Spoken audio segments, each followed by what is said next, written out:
किसी एक पर्सन ने वहां पे क्वेश्चन पूछा हुआ था, how to study 17 hours a day, कैसे 17 घंटे एक दिन में पढ़ाई करी जाए। ठीक है, उसका एक आंसर एक लड़के ने दिया हुआ था। ठीक है, मुझे उनका नाम भी भूल चुका है, मुझसे एज में कम से कम वो 10 साल छोटे होंगे, मेरे वो स्टूडेंट भी नहीं है, मेरा कोई रिलेशन भी नहीं है उनसे, बट उनका आंसर पढ़ के मैं एज ए टीचर बहुत मोटिवेट हुआ। उन पर्सन की स्टोरी कुछ ऐसे है, मैं उनका नाम भूल चुका हूं, I am extremely sorry for that, मेरी प्रॉब्लम है, मैं नाम भूल जाता हूं। शायद उनका नाम संदीप था, बट मुझे नाम याद नहीं है। वो आज से 6-7 साल पहले आईआईटी बॉम्बे में पीएचडी कर रहे थे। उन्होंने बोला कि मैं गेट एग्जाम की तैयारी कर रहा था, मेरा बीटेक पास आउट हुआ था, मेरा कहीं पर भी अनफॉर्चुनेटली प्लेसमेंट नहीं हो पाया था, मेरी जॉब लग गई थी, मैंने जॉब छोड़ दी और मैंने सोचा कि मैं गेट एग्जाम की तैयारी करता हूँ। ठीक, मेरा सिटिंग आवर्स जो है वो बहुत कम थे। मैंने देखा कि घर पर मतलब कि मैं या तो पढ़ाई नहीं कर पाता हूँ, ड्रॉप लिया था मैंने ऑब्वियसली, ठीक है, या तो मैं पढ़ाई कर नहीं पाता हूँ, और अगर पढ़ाई करता भी हूँ तो मेरी एफिशिएंसी बहुत ज्यादा कम है। ठीक है,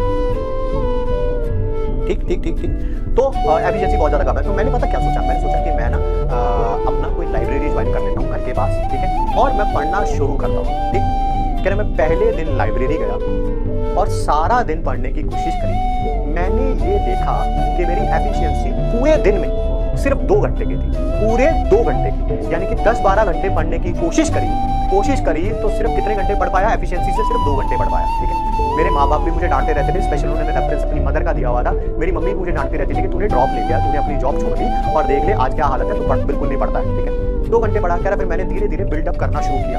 जब तक 1-1.5-2 महीना बीता, तब तक मेरी वो जो एफिशिएंसी थी, मैं सुबह से लेकर रात तक लाइब्रेरी में रहता था। ठीक है, सुबह लगभग 10 बजे के करीब, शाम को लगभग 7 बजे के करीब वापस आ जाता था। मैंने देखा मेरी एफिशिएंसी जो है वो 4.5 आवर्स 5 आवर्स के आसपास पहुंच चुकी है। ठीक है, फिर मैंने ये सोचा सितंबर-अक्टूबर आ चुका था तब तक, गेट का एग्जाम फरवरी के आसपास होता है। ठीक है, तो मैंने सोचा कि यार मैं तैयारी तो कर रहा हूँ, घर बैठ के तैयारी कर रहा था ऑब्वियसली मैं। ठीक है, सिर्फ सेल्फ स्टडी में मैं किसी नेशनल इंस्टीट्यूट की टेस्ट सीरीज ज्वाइन कर लेता हूँ। मैंने टेस्ट सीरीज ज्वाइन कर ली।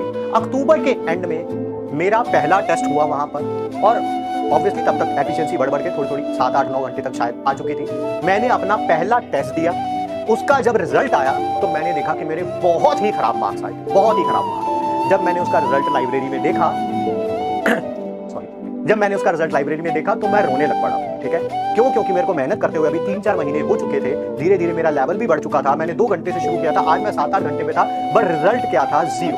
जब मैंने उसे देखा तो मुझे बहुत बुरा लगा।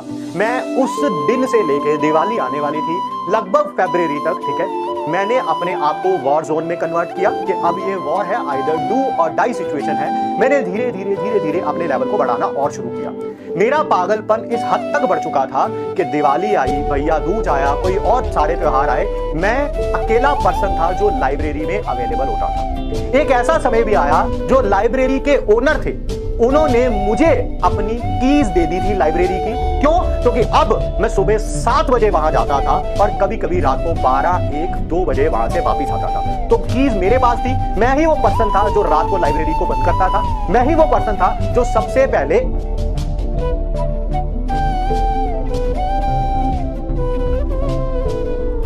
पहले लाइब्रेरी को आके खोलता था। सॉरी यार। तो जुनून इस हद तक बढ़ चुका था कि जो मेरी माँ मुझे आज से 5-6 महीने पहले कहा करती थी कि तुम कुछ भी नहीं पढ़ते हो, तुमने ड्रॉप ईयर लिया, तुमने अपनी जॉब छोड़ी है, आज वही मेरी माँ मुझे कहती थी कि शायद इसके ऊपर किसी ने जादू टोना कर दिया है और ये पर्सन जो है पता नहीं क्या हो गया, ना किसी रिश्तेदार के यहाँ जाता है, ना किसी दोस्त से बात करता है, सिर्फ लाइब्रेरी से घर और घर से लाइब्रेरी जाता है। ठीक है, धीरे धीरे एक ऐसा समय आ गया था कि जब मैं पिछले लास्ट के 2-3 महीने मैं 17 घंटे तक उस लाइब्रेरी में पढ़ा रहता था। ठीक है, एक ऐसा समय आया कि उस जगह के जो म्युनिसिपल काउंसलर थे उनको भी बुलाया गया, कोई लाइब्रेरी का कुछ उद्घाटन वगैरह था या कोई फंक्शन था, और मुझे स्पेशली मिलवाया गया कि ये हमारे यहाँ का एरिया का बच्चा है और ये लाइब्रेरी को सुबह 7 बजे से लेकर रात के 12-1-2 बजे तक यूज करता है। ठीक है, फिर मेरा फरवरी में रिजल्ट आया और रिजल्ट में बारे में उन्होंने कुछ नहीं लिखा हुआ था और लिखना भी नहीं चाहिए। ये आप भी उस बात को जानेंगे। क्यों? क्योंकि आप सब लोग डेस्टिनेशन के बारे में सोच रहे हैं। It's not about the destination, it's about the journey. उनका रिजल्ट बहुत अच्छा आया होगा क्योंकि वो आईआईटी बॉम्बे में पीएचडी कर रहे थे, तो मेरे को लगता है कि ऑब्वियसली वो उसी पाथ से निकले होंगे, बट मुझे लगता है बहुत अच्छा किया उन्होंने। रिजल्ट अपना नहीं बताया। क्यों? क्योंकि ये जर्नी है जो एक इंसान को बनाती है, रिजल्ट नहीं। तो होप सो आप भी अपने आप को पुश मारेंगे। It's all about the journey, it's not about the destination. ठीक है, मेहनत करते रहेंगे, आज नहीं तो कल किसी ना किसी एग्जाम में तो सफल हो गए होंगे। एग्जाम से भी ज्यादा मैटर करता है जिंदगी में सफल होना, और मुझे लगता है कि वो